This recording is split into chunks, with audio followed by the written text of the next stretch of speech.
Ngayong araw naisipan namin maligo sa tabi ng bukid.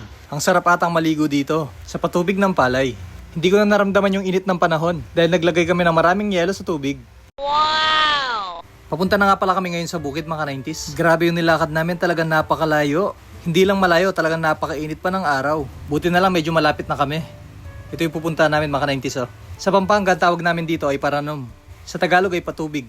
Kitang-kita naman talagang napakainit ng panahon mga 90s. Talagang masisira talaga yung kutis ko dito Buti pa yung mga kasama ko dito, nakapayong at nakatuwalya. Talagang takot silang umitim. Huminto nga pala ako dahil napakabigat ng table na to. At syempre dala ko rin yung stand. Tignan nyo yung pawis ko dito, talagang tagaktak. Pero okay lang, laban lang, let's go. Ayan, saktong-sakto, nandito na ako mga 90s. Nakarating din, pero grabe yung init ng panahon. Buti na lang sinabi ng mga kasama ko dito, wag na daw akong babalik dahil meron pa silang hinakot na gamit. Grabe yung tubig dito mga 90s Talagang napakalinis. Ang sarap atang maligo dito. Ito nga pala yung mga kasama ko mga 90s Malapit na rin sila. Sana hindi din uminit yung ulo nila. Kayang-kaya nyo yan, malapit na rin. Ang magagawa ko na lang ngayon, ipag-cheer ko na lang sila maglakad. Kayang-kaya nyo yan, malapit na rin yung finish line. Malapit na rin kayo dahil sinom ko na yung video. Grabe talaga yung mga effort ng mga kasama ko mga 90s. Talagang tinutulungan nila ako sa pagbablog. Sana all tunay na kaibigan. Wow! At dahil nakarating din sila mga 90s, niready na namin yung table. At dahil sinisipag si Batang 90s ngayon, magpapaapoy na ako ng uling para makapag-ihaw na. Napakatagal magpabaga ng uling dito dahil napakalakas ng hangin mga 90s. Tingnan nyo naman si Batang 90s, talagang pawis na dahil sa init ng panahon. Yan, saktong-sakto. Nakapagpabaga din sa wakas. Talagang napakasaya ko pala dito mga 90s. Dahil sa wakas, nakapagpabaga na ako ng uling. Saktong-sakto merong kumukuhang bayabas dito. Ayan, binigyan kami ng bayabas dito. Tingnan nyo. Hinug lahat. Humingi na nga pala ako ng tubig kay Paul. Dahil sa sobrang init ng panahon ngayon, talagang mauho ka talaga. Deserve kong uminom mga 90s dahil nagdala ako ng table. Tignan nyo yung nag-iihaw dito mga 90s Talagang mano-mano. Wala nga pala kaming nadalang tong dahil nandito kami sa bukid.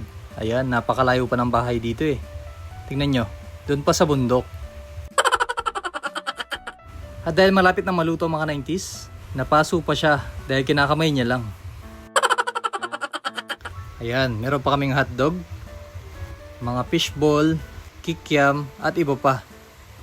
Ayan na, naluluto na lahat mga 90s. At dahil luto na, ito na lahat ng niluto namin. Uy, napakasarap. Meron pang siomay. At syempre, hindi mawawala ang rice. Natapon ko nga pala yung sausawan dito kaya ganito yung itsura. At dahil gutom na ako, kumain muna ako ng hotdog. Yummy. Buti na lang mga 90s, napakatyaga ni Aris. Ayan, natapos din siya magluto. Bago nga pala kami kumain dito, maliligo muna ako para lalo ako magutom. Excited nga pala akong maligo dito dahil napakainit ng panahon. Napakagaling ng cameraman ko dito. Pati paghubad ko, nabidyoan niya pa. Grabe, napakasarap maligo dito mga 90s. Naalala ko tuloy nung bata pa kami. Naliligo din kami sa Paranom. Sa Tagalog ay patubig. Kitang-kita naman kay Batang 90s mga 90s talagang nag-i-enjoy siya. Shoutout nga pala sa mga Batang 90s dyan. Tsaka sa mga Batang 20s at Batang 80s. Naligo na rin ba kayo sa tubigan o sa Paranom? Tingnan nyo naman mga 90s, talagang napaka-social ko dito. Talagang pinapayungan pa nila ako dito. Sabi ko naman sa kanila, hindi naman talaga ako maarte. Lumaki din ako sa hirap. At dahil uminit na yung araw dito, syempre may solusyon ako dyan. Bumili nga pala kami ng maraming yelo. Ayan, 2 sako yan. Ito pa yung isa mga 90s, tingnan nyo, napakarami. Lahat ng ito, ibubuhos natin sa tubig. Ayan, excited na ako. Actually, first time ko lang to gagawin mga 90s. Ayan na, binuhos na. Grabe, umpisa pa lang talaga naramdaman ko na yung lamig. Naka-enjoy pa lang maligo sa tubig na may yelo. Tingnan nyo nga naman yung itsura ko mga 90s Talagang enjoy na enjoy ako sa yelo. Hindi ko na tuloy naramdaman yung init ng panahon dito dahil sobrang lamig. Grabe. Talagang dinagdagan pa nila yung yelo dito. Grabe yung lamig dito. Talagang napakasayang maligo. Talagang gininaw na ako. Sabi ko sa kanila, sindihan ulit yung patubig para mawala yung lamig. Talagang napakasarap balik-balikan ang ginagawa natin dati nung kabataan natin. At dahil gustong gusto ko yung yelo na to, gusto kong tikman syempre, kaso may camera pala. At dahil patapos na ako mga 90s, lalaban ko na ang aking damit. Wow, sana ako naglalaba. Ayan, nakapaglaban na ako. Pwede ko nang suotin ulit. Pa-cute na naman si batang 90s. Gutom lang yan, batang 90s. Ayan, gutom lang yun mga 90s, huwag nyo nang pansinin. Kinamay ko na nga pala yung kanin dito mga 90s dahil gutom na talaga ako. Kapag pala gutom ka na, kanin pa lang, ulam na. Ito nga pala yung ulam namin, tilapia. Grabe, masarap yung tilapia kapag may sili.